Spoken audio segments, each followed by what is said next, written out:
difference injury-wise? I know you had a number of players go out in that game. Quite a few still processing the information, and a couple of them got to get MRIs, so it's going to be probably not till later on this afternoon. Who's getting MRIs today? Are you able to disclose that? Quite a few. I can't even name them all. Coach, is Bucky among the guys that you're concerned about? Yeah, he's one of them. Coach, as you go back and look at the special teams and the punt blocks and kick blocks you've had, first of all, let's talk about yesterday. What happened specifically for them to come through the A gap? Looked like they were a little overloaded on one side. They ran some kind of a stunt. It wasn't really a stunt. We didn't help out like we should have, and it shouldn't have happened. It was very routine play. Would you say it was mainly a blocking issue yesterday then? Yeah. And how would that compare to the first block punt? Same thing then? It really doesn't matter. They're all bad. You know, whether they block it from the outside or the inside, it can't happen. And those are things that cannot happen for us to have guys on our punt team that are here strictly for special teams. So what's your solution to fix it? We're working on it. We got solutions. Between that and then there have been some other kind of gaffes on special teams. Is it a maybe lack of attention to detail, or each situation is it something different? Something different, but it's all bad, and we got to correct that. Within obviously everything is involved, but is Dixon getting rid of the ball quick enough for you right now? He can speed it up too. Okay, so right now, the solution you're looking at would involve all the existing pieces. Right now, we're looking at all avenues to improve our special teams. But it's personnel, not coaching. All inclusive. It's coaching, it's personnel. You got all inclusive. It's never just one. Overall, your defense obviously had a great second half in terms of just limiting Billy to nothing, basically. What was the adjustment, if any? What was the difference in the way you guys played in the second half? We didn't really adjust. We just stopped making the mistakes that we made in the first drive. And, those were day one things that we can't have. That's probably started the last 4 games for us on defense, and then we start playing after that. So after that, we were fine, and they settled down and played ball. But we got to start the game like that. We can't just pick it up as it goes. Hurts only dropped back to pass 8 times, I want to say, in the second half, but it seemed like the approach towards him may have been a little different than the first. It seems like you guys were more aggressive blitzing him in the first half. Can you just kind of speak to the way he was able to navigate some of those blitzes that had been in the past more effective against him?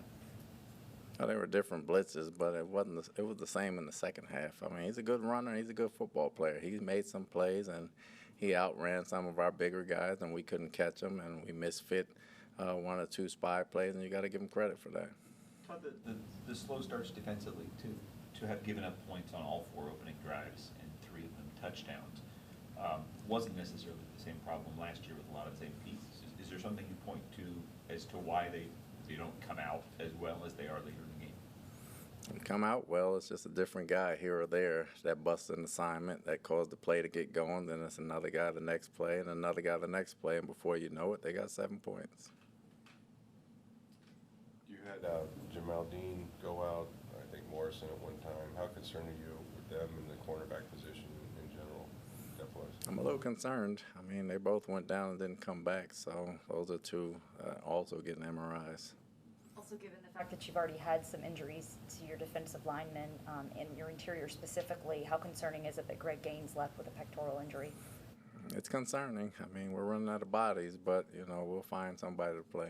And then also this week, because you have such a long flight, and I know it's direct, but when you have the longest flight that you'll take all year, how does that impact your decision making as far as some of these injuries go, especially to the lower extremities? I mean, we'll see as the week goes. We'll see who comes back. We'll see who's minor. We'll see who's major, and we'll adjust accordingly, and that'll adjust practice accordingly as well as flying. Todd, if Dean and Morrison couldn't go this week, are we in the same position where Parrish would likely shift outside and be the other starter? That's an option. We're still early in the process on that. We're going to wait till everything comes back, and then we'll start moving pieces around.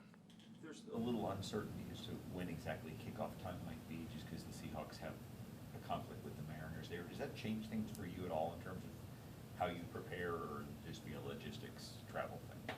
It's more of a logistic thing. Coach Vita Vea had 2 sacks yesterday, and you guys were able to limit Barkley, which is something the league has not been able to figure out how to do. What was going right with your up front? We had the spy guy in the right place and made him hold on to the ball a little bit longer. So there were more coverage sacks because they were covered in the back end.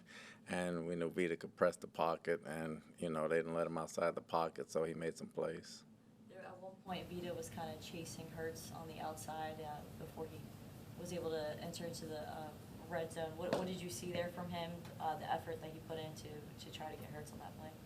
I saw a smaller, faster guy outrun a bigger, slower guy, and we need to have more guys rallying to the football seriously. But, it's an athletic thing. He's a good athlete, and he's a good quarterback. You're not going to catch him with the interior if he gets outside. Slow starts, how do you address those? You've talked about them before.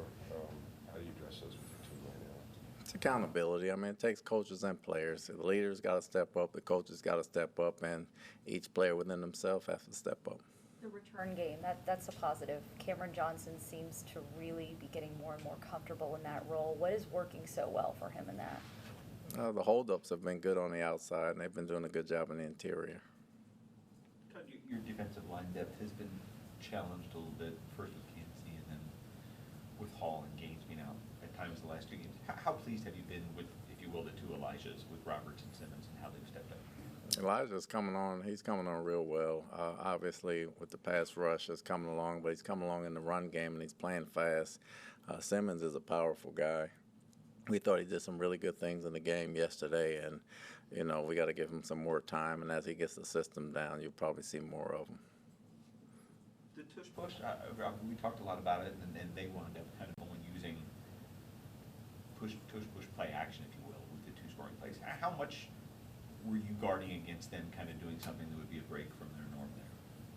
No more than our normal short yardage Friday that we go over. We didn't spend extra time on it, if that's what you're asking me, but we didn't spend extra time on it. I mean, we knew what we have to do. We knew what they were going to do, so it just didn't come up.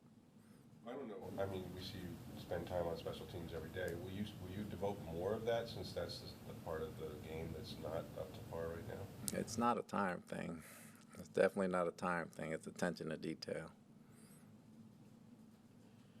Anything else? Okay. Thanks. Thank you.